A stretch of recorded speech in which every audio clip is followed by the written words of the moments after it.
Geranios sin polen que evitan alergias y que además duran más tiempo y hacen mejores flores. Son plantas a la carta conseguidas gracias a la manipulación genética por investigadores de la Universitat Politécnica de Valencia y del Consejo Superior de Investigaciones Científicas. Con dos de estos investigadores hablamos hoy en Politécnica Tal Cual.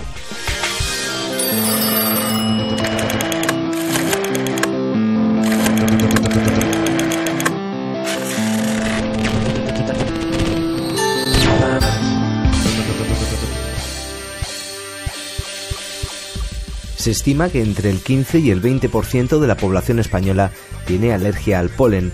Entre los adolescentes la cifra alcanza el 40%. Bien, pues desde la Universitat Politécnica de Valencia tenemos buenas noticias para ellos. Investigadores de esta universidad y del Centro Superior de Investigaciones Científicas han conseguido desarrollar geranios sin polen. Además, estas plantas inofensivas para los alérgicos también duran más tiempo y tienen una mayor ramificación. Las hojas y las flores son más pequeñas y de un color más intenso. El geranio, con más de 200 especies, es una de las plantas de jardín más populares del mundo. Tiene una gran importancia dentro del mercado de las plantas ornamentales y es muy utilizado por la industria del perfume. Hasta ahora las técnicas de cruce de especies convencionales habían permitido obtener plantas con unas características excelentes. Sin embargo, los investigadores del Instituto de Biología Molecular y Celular de Plantas han dado un paso más. La clave está en una bacteria llamada Agrobacterium tumefaciens, que puede resultar muy útil para mejorar aún más la planta del geranio al permitir introducirle nuevos genes.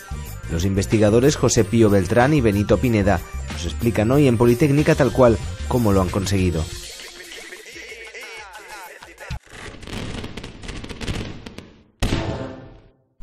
Bueno, José Pío, Benito, bienvenidos a UPV Televisión. Pues encantados de estar aquí con vosotros. Igualmente, encantado. Bueno, habéis conseguido desarrollar unos geranios que duran más tiempo, que no tienen polen, por lo tanto son fantásticos para los alérgicos.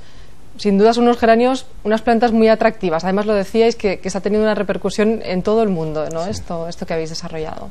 Así es. Bueno, la idea en general, o al menos lo que a mí me ha rondado en la cabeza con este trabajo desde que iniciamos la colaboración con el laboratorio de Vicente Moreno y de Benito, fue el realmente hacer algo que se pudiera visualizar y se pudiera ver incluso en el mercado, si es posible, donde claramente el producto transgénico, dentro de la polémica que habitualmente en la Unión Europea levantan este tipo de cuestiones, estuviera diseñado, hecho y tuviera un efecto claramente favorable al consumidor. O sea, que no estuviéramos discutiendo sobre si es bueno o es malo, sino que claramente fuera a favor del consumidor. No digo que los otros sean buenos o malos, pero aquí el dedo está puesto y entonces, bueno, pues aquí surgió por nuestra parte, digamos que tenemos muy desarrollada una tecnología que sirve para hacer plantas androestériles, es decir, que no desarrollan los órganos sexuales masculinos, por tanto no pueden producir polen. Por tanto, esas alergias debidas al polen pues se eliminan.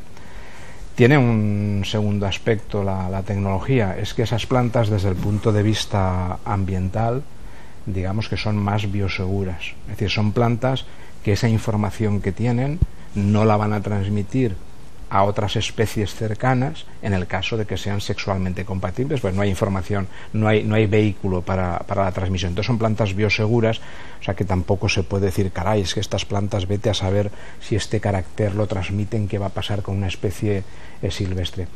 Y bueno, esto nosotros hicimos hace mucho tiempo la prueba de concepto que llamamos, es decir, demostrar que es posible en esa planta modelo que es Arabidopsis thaliana, y a partir de ahí lo hemos hecho en muchas especies de interés.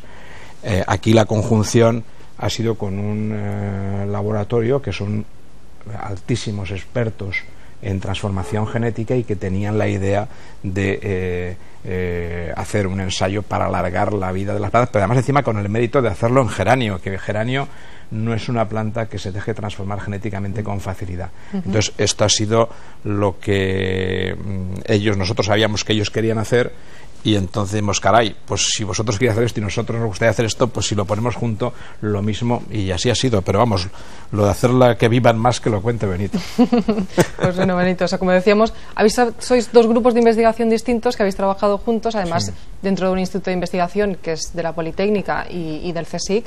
Sí. Buen ejemplo de que combinar esfuerzos, esto funciona bien, ¿no? Bueno, esto desde luego. O sea, yo creo que en los centros que hay aquí en el campus mixtos, CSIC, Universidad Politécnica, Universidad Politécnica, CSIC, son ejemplo de buen funcionamiento y de alta eficacia. Pero vamos, que nos cuente Benito un poco lo que pretendían. Bueno, la otra construcción que nosotros queríamos introducir es una construcción que lleva un gen que permite que la planta incremente los niveles de una hormona natural, concretamente citoquinina, que alarga la vida, retrasa el envejecimiento de la planta. Esta construcción hace ya bastante tiempo se introdujo en especies hortícolas y la idea era básicamente la misma: alargar la vida, el periodo de vida útil de la planta y principalmente de los frutos. Sin embargo, tenía un problema, y es que ese incremento en los niveles de esta hormona repercutía negativamente sobre el desarrollo de la planta. Las plantas eran más compactas, desarrollaban más brotes, y esto para una planta de interés agrícola pues no tiene, valga la redundancia, mucho interés. La idea pionera de nuestro líder Vicente Moreno fue precisamente el aprovechar esas ventajas que promovía esa construcción en especies ornamentales. Las especies ornamentales, si son más compactas, tienen mayor ramificación y son más frondosas, pues pueden ser más vistosas, más interesantes desde un punto de vista ornamental. Y esto fue básicamente lo que hicimos: utilizar esa construcción para transferirla a las plantas de geranio. Luego realizamos diferentes ensayos, diferentes experimentos que demostraron que realmente la construcción era útil, en el sentido de que la planta efectivamente era mucho más frondosa, desarrollaba muchas más hojas, pero además tenía un periodo de vida más prolongado. Es decir, el proceso de envejecimiento de las hojas se veía retrasado con respecto a las plantas silvestres que se habían utilizado como parentales para obtener las líneas. Y para los que somos un desastre con las plantas, ¿esto nos va a solucionar algo? ¿Nos va a hacer que por lo menos nos duren un poquito más? Estas plantas, aunque las tratemos mal. Realmente depende de cómo las tratemos, pero uno de los procesos a los cuales estas plantas resisten es a la ausencia de agua. Son más resistentes, y esto ya está descrito, son más resistentes o más tolerantes a un proceso de estrés hídrico, un proceso de ausencia de riego. Por tanto, en lo que respecta, por ejemplo, a un mal riego, principalmente por ausencia, estas plantas tienen un proceso de duración mayor. También en lo que respecta al cuidado, digamos, podríamos decir que son menos exigentes, ya que el proceso de poda, que no es fácil llevarlo a cabo si no se conoce en una planta de geranio, es menos riguroso en una planta más frondosa, porque no requiere digamos, de estos tratamientos de poda. Yo tengo que yo quiero romper una lanza en favor de las plantas. O sea, yo desde luego no estoy dispuesto a hacer plantas para que la gente las pueda maltratar o despreocuparse de ellas. Es decir, realmente las plantas hay que cuidarlas, como dice Benito. Determinado tipo de carácter de la planta hay que a lo mejor ser un poco más especialista o cuidarlo con un poquito más de detalle, pero es bueno aprender. A mí hay un aspecto de lo que han hecho por su parte que me maravilla, porque tiene un cierto grado de perversión, que podría ser además muy interesante, tanto un carácter como el otro, el utilizarlo ahora en ornamentales como prueba de concepto para hacerlo en otras plantas.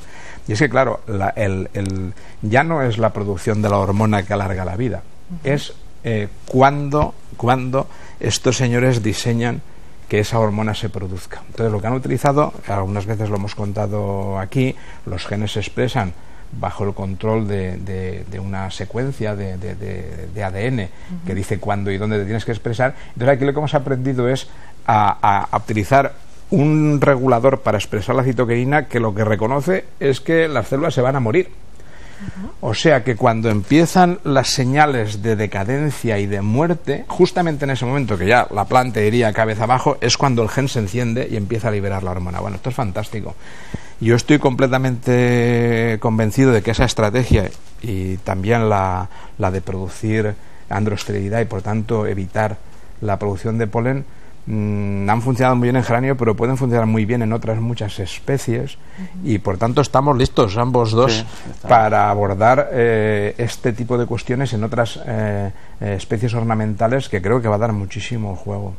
En principio solamente ornamentales, o también se podría aplicar a, pues a lo mejor a frutales, que ya de cara a la agricultura sería también un punto muy importante. Yo te diría más lejos. En el caso, claro, digamos que cada uno de los caracteres, él ha explicado muy bien por qué en ornamentales es interesante, porque en otras plantas a lo mejor habría que estudiarlo, podría provocar efectos fenotípicos no deseados.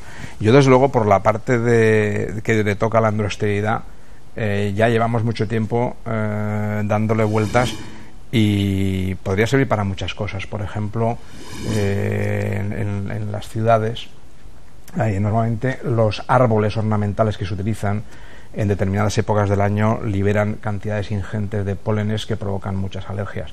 Bueno, yo desde luego no soy partidario de introducir árboles androestériles en la naturaleza, es decir, fuera de los ámbitos urbanos, pero todas estas suciedades derivadas, por ejemplo, en los pinos, de estas inmensas masas de polen que caen durante unas semanas, o los chopos o los olmos que liberan estos polenes que provocan tantos problemas de salud a la gente, bueno, en este ámbito urbano yo creo que tendría grandísimo interés, o sea que en ornamentales estamos muy contentos porque hemos visto que hay mucho juego, pero el campo es mucho mayor.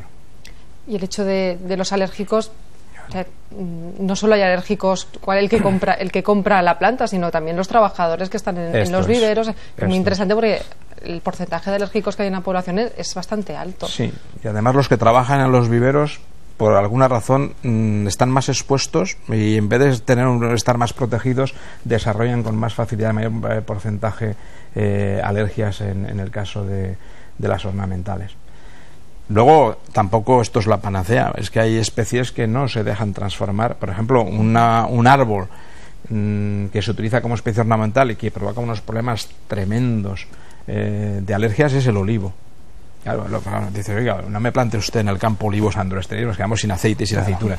Pero como especie ornamental sí. Ahora, transformar genéticamente el olivo no es un tema que esté todavía resuelto con facilidad. O sea, que siempre hay... O sea, a veces la idea está clara, la aplicación estaría muy clara y todavía no sabemos. O sea, por eso es necesario que sigamos trabajando en el laboratorio mucho y por eso nos viene tan mal lo que están haciendo con nosotros en estos momentos respecto de la financiación de la investigación. Y a la hora de que esto llegase al mercado, ¿esto encarecería mucho el precio de las plantas? ¿Cómo sería el llegar hasta la tienda?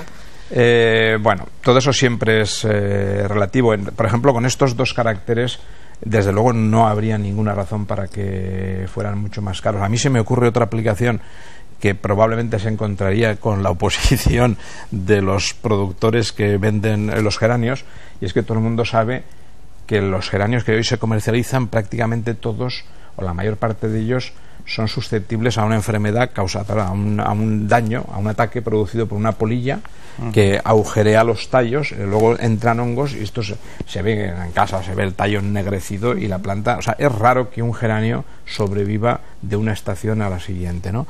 Entonces, además, yo tengo mis sospechas de que uno trata de comprar el geranio más sano y más limpio que ha visto en su vida. Yo lo hago, los busco, pero es que te los llevas a 1500 metros de altitud, plantas el geranio, allí ni mariposas ni nada, y al cabo del rato termina viendo mariposas. Yo no sé de dónde salen y dónde vienen. Me da impresión de que ya eso son plagas que vienen asociadas a la propia planta. Bueno, sería relativamente fácil con la tecnología que ha desarrollado Begoña García Sogo, que es la que realmente ha encontrado al abrir la puerta. Es que aquí ha participado mucha gente, ¿eh? Es decir, pues hablemos de ellos. Pues a ver, claro, ¿quién ha participado? Pues mira, Begoña García Sogo es la persona que ha encontrado la manera de abrir la puerta de la planta. Cuando yo digo que esto sería muy interesante de hacer en el olivo, pero que no sabemos abrir la puerta, que a lo mejor un día la has abierto y al día siguiente quieres volverla a abrir y dice, joder, ¿qué pasa aquí? Que no puedo. O sea, abrir la puerta es ser capaz de un gen aislado en el laboratorio, introducirlo y que se exprese allí. Bueno, pues esto hay que saber hacerlo, y yo no sé hacerlo. En el caso del geranio, quien sabe es Begoña, y Begoña ha hecho eso, ¿eh? Entonces ella ha abierto esa puerta, y otros pues hemos utilizado las construcciones que él decía con los genes que hemos aislado previamente para decir, vamos a Begoña, venga, esto es lo que hay que meter. Claro, Begoña también se ayuda de una bacteria, que también eso ya es un proceso más general, que sabemos que hay una bacteria que se llama Agrobacterium, que es la que es capaz de verdad de introducir el gen, pero tenemos que engañar a la bacteria. Entonces nosotros le hemos dado el instrumento para que Begoña engañe. Y Begoña ha cogido, engaña a la bacteria nos ha hecho el trabajo que nosotros queríamos. Pero mucha gente, el propio Vicente Moreno también, Alex Atarés de su laboratorio, en mi laboratorio Luis Cañas, que es fundamental, que los dos hemos desarrollado esta tecnología hace muchos años. O sea, mucha gente, al final, cuando pones todos los esfuerzos juntos, ¿y qué nos ha costado? Por lo menos 3 o 4 años. Sí, al menos unos 3 años. Es decir, o sea, que no es una cosa que uno se sienta y dice, ¡hala! Y para eso hace falta financiación, como decías. Para falta financiación. Y luego viene el debate eterno de si debe de ser financiación pública o privada. En estos momentos, que es verdad que la limitación mayor en España es financiación privada, que le cuesta mucho al empresario decidirse a hacer estas inversiones en I+D, pero en estos momentos el abandono se está produciendo por parte del sector público y se está provocando un daño muy grande que puede ser irreversible. O sea, sobre todo, no ya la gente así más talluda como nosotros, yo más talludo que él todavía. O sea que, bueno, somos gente que hemos hecho nuestra carrera, estamos muy posicionados, pero la gente joven que viene detrás se desanima, se marchan, no se incorporan a los equipos, no aprenden estas técnicas, no aportan ideas nuevas. Esto se está cortando de raíz y vivimos un momento muy peligroso. Sí. Benito, ¿qué opinas al respecto? En relación con lo que acaba de decir, estoy completamente de acuerdo con lo que él dice. Yo no soy, como él dice, tan talludo.